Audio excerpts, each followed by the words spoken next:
also and on exam point of view also. Thyroid gland originate from the thyroid diverticulum on the floor of primitive pharynx, endoderm. Okay, so thyroid gland originate from endoderm. It is endodermal origin. Then a thyroglossal duct cyst. This is anterior midline neck mass. Okay, that is present in the midline of the neck and that move with swallowing and tongue protrusion. So there will be a scenario, a person will be having mass in the anterior midline of the neck, and if you ask them to swallow or protrude their tongue, so there will be movement in that mass. Okay, so this is thyroglossal duct cyst. Now, anterior pituitary gland developed from Rathke's pouch.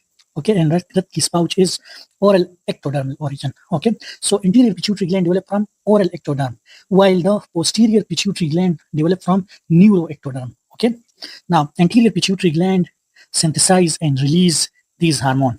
So F stands for FSH, L stands for LH, A stands for ACTH, adrenocorticotropic hormone, T stands for TSH, P stands for prolactin, and I stands for immune modulators, and G stands for GH, okay, growth hormone.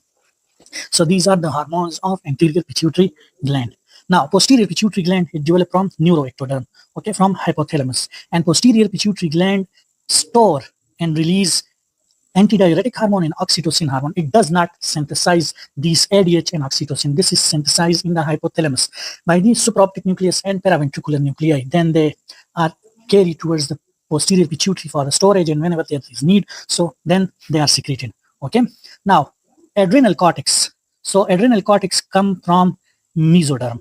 Okay, this is gland, adrenal gland. Adrenal gland is having two regions. One is adrenal cortex, and the inner one is adrenal medulla. So this cortex is developed from mesoderm, while the medulla, adrenal medulla, is developed from neural crest cells. Okay, this is important. Now, the layer of adrenal cortex, superficial to deep. So, zona glomerulosa, zona fasciculata, zona reticularis, GFR. Okay, you will have to remember it by GFR.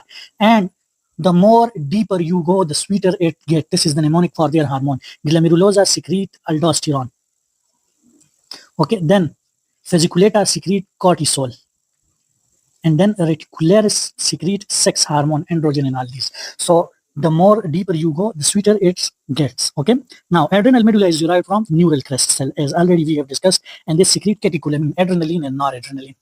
Okay. Now, adrenal cortex, steroid and regulation.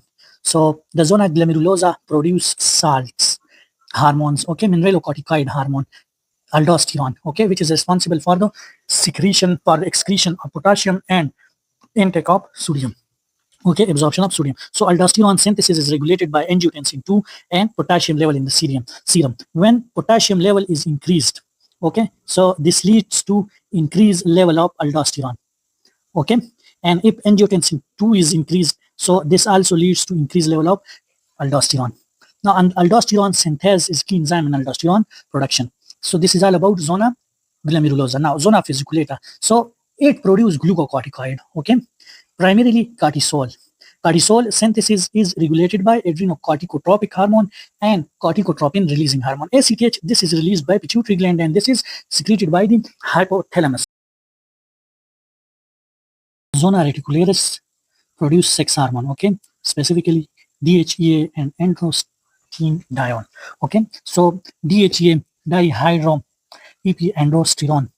Okay, and androstenedione synthesis, this is regulated by ACTH and corticotropin releasing hormone. And key enzyme for cortisol and androgen synthesis include 17 alpha hydroxylase, 21 hydroxylase, and 11 beta hydroxylase. Now, action of cortisol. So cortisol increases appetite, it increases blood pressure, it causes insulin resistance. Cortisol is diabetogenic. Okay, whenever stress is for prolonged time on someone for years, so it leads to insulin resistance and in turn type 2 diabetes mellitus. Okay, and then cortisol increase gluconeogenesis. As a result, it increases the serum glucose, lipolysis, and proteolysis. Then cortisol decrease fibroblast activity, leading to thin skin. Okay, then cortisol cause immune suppression, and cortisol decrease bone formation.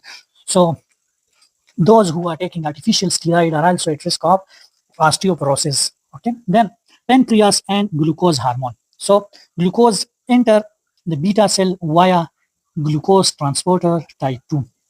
Okay, and inside the beta cell, glucose metabolism leads to an increase in ATP.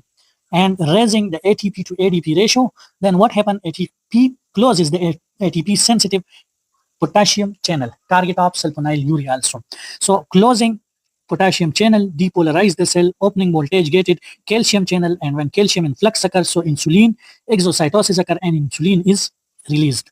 Okay, so when in the blood there is increased glucose, so glucose is taken inside the beta cell, then beta cell glucose metabolism leads to increased ATP. As a result, it closes the ATP sensitive potassium channel, and then this closing lead to depolarizing the cell, and then voltage gated calcium channel open, and then calcium channel when open, so there is insulin exocytosis. Insulin is released. Now glucose transporter 2 so are found in the beta cell, liver, kidney, and GI. Okay, and GLUT-2 is an insulin independent transporter. Okay, so it is present in the liver, kidney, and GI. Now, GLUT-4 is found in adipose tissue and striated muscle. And GLUT-4 is an insulin-dependent transporter. Okay, this is insulin-dependent transporter.